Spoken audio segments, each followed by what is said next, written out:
Greetings, Minecrafters, and welcome to another exciting discussion in the woods. My name is Kimberly Quinn, and I'm thrilled to have another discussion today. I hope you can hear the woodpeckers, because that is the point. This is like an extension of the same hike I'm on with little G, and am so incredibly inspired by the woodpeckers at this minute, because they're speaking loudly to me. So are the chickadees, actually, but we'll get there in a second. So here's the thing. We've been talking about listening to your own whispers and running your own race and sticking with your purpose, being in alignment with your purpose. And we can't do anybody else's purpose. You know, I'm trying to think of our, when our kids were little watching American Idol, and that's all so cool, lots of shiny objects, great singers. And if that's meant to be for you, that'll be you and it'll be great. But if that's not your path, you're not, oops, no bear, okay, good. That's not your path, that's not for you. You gotta be the best, whatever it is you're meant to do. And there are nearly 8 billion people on this earth with 8 billion unique snowflake cells, right? We're all unique like snowflakes. Kind of cheesy, but it's true. And so here's the woodpecker thing that just inspired me. Woodpeckers know exactly what their purpose in the woods on this earth is. You know, they're out there, they're pecking away. They're just going crazy, getting the bugs out of there. And of course, in bird world, they have these beautiful red heads, at least the red-headed woodpeckers, obviously. And in bird world, it's not quite as fun to be the female because you have like this bland, gray, brown. But I think that's, as far as I know, it's a protective thing when they have babies. Anyway, where was I going with that? Okay, so the wisdom of woodpeckers, here's the thing. They know what they are supposed to do. They know they're supposed to enjoy the woods, be in the moment, peck the heck out of the trees for the succulent bugs that are there, and they don't sit around. Picture this. They don't sit around, let's say 2 male red-headed woodpeckers. They don't say, hey, G. Joe, have you ever noticed that your wife eyeballing those blue jays? You know, they have those beautiful blue feathers, and you ever see them getting a tuffle with each other over their women? They're so manly. And I watch my woodpecker wife just ogling those blue jays, the way they fight like that, and then their beautiful blue coat. No, woodpeckers not loaded with jealousy and envy, and they're not loaded with whatever blue jays do. They run their own race, or better yet, fly their own path. They just inherently know. Woodpeckers listen to their own whispers, and so do the jays. The jays aren't like, oh man, I wish I had a better beak. You watch those woodpeckers up there, they really got it going on. I got to fight more for my food. They're just built for, being up high in the trees, and it just seems so much easier for them. I could be a better provider if I were a woodpecker. No, they all know what to do, and the little chickadees are like this big. They're not saying, oh, gee, I wish I could be an eagle someday. They're just doing their little chickadee thing and singing their beautiful tune. And there's wisdom to be found here, because we all have an authentic purpose. And the only way to find this out is actually the only really effort involved, honestly, is to make the time to listen. To just listen. It's kind of like an effort to make a lack of effort, if that makes any sense. Because if you're making a huge effort to be yourself, you're not being yourself. The effort just comes with stopping all the noise, filtering the noise, and just hearing the whispers. And for me, there's no better place to do this in the woods. It also happens in the Jeep, though you're obviously doing other things. There are cars on the road and whatever.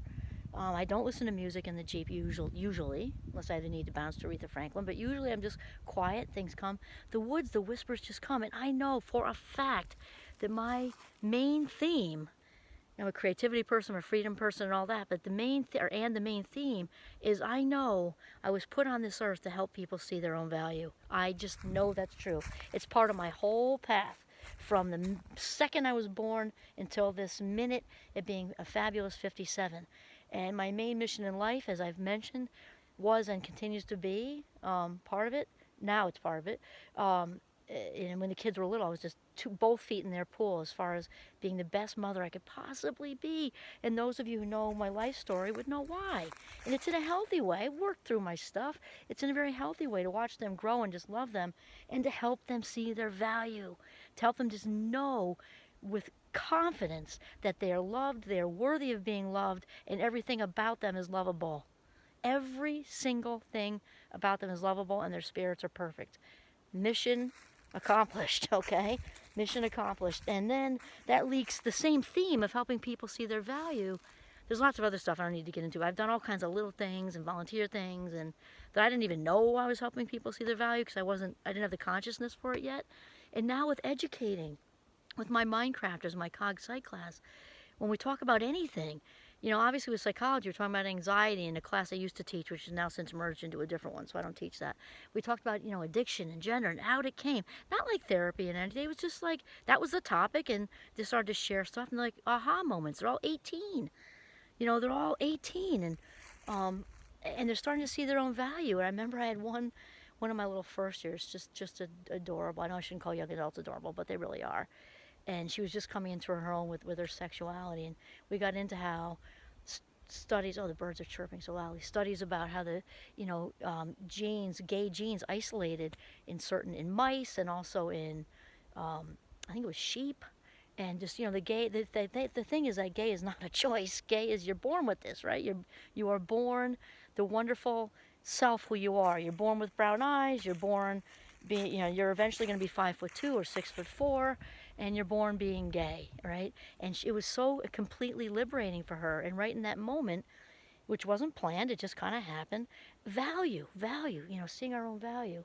And also my other role is the well-being and success coach that I also do. There's so many presentations to students, faculty, and staff, and also Defense Against the Dark Arts is all about, even the name is borrowed from Harry Potter, but it's all about coming up with, shields and strategies to defend against anything that tells us. Whoop, nope, okay, for a second, false alarm. Or it might be a bear. I think it was just me moving around. To defend against anything that runs contrary to that main theme of I am enough, I am valuable, I am worthy. Even though we do fun stuff and it's not so intense like that. It's just a nice fluid conversation, very much student-centered. I'm kind of watching, but they're doing their own thing. And value, students finding their value, faculty, staff being able to see their own value. And obviously that started with my kids seeing their own value. I know I'm in alignment when I'm doing something, or with a conversation. Doesn't have to be necessarily a big thing. And I'm often not even aware of it because it's just natural. And when you are in alignment with your authentic purpose, it is just natural. It just flows. And you also know by how you feel. Oprah says this too, but I've been saying it also forever, as she has. When you're doing your calling, when you're on your purpose, whether it's paying or not. Okay, whether it's being a mother, whether it's volunteer, whether it's your career, calling, hopefully calling, that's the highest level, job, career, calling, what I'm put on this earth to do, by how you feel. And she says something that I've said to my students forever. I think I've been at Champlain 12 years, and also I've taught at CCV, and I say the same thing to them. If I love teaching so much, which also gels with my other job with the presentations, I love educating so much that if I hit the lottery tomorrow, I would still do it for free. Absolutely. It just fills my spirit, feeds me. And that you're in alignment when you feel like you got the world by the ass and that you would do whatever it was for free. If it were possible for you to do it for free, you would still do it. And maybe not at the same speed. Like with me, the teaching example, I might not teach 4 classes. I might teach 2 eventually. But I don't have any intention of totally retiring and stopping. No way. Like, why would you stop doing what you love? Does that make any logical sense? No. It just doesn't. And so, there you go. Wisdom of the Woodpeckers. It all comes within. The answers are all here. And it's ridiculous how we often are looking for the solutions and the purpose and everything out here. It's not out here.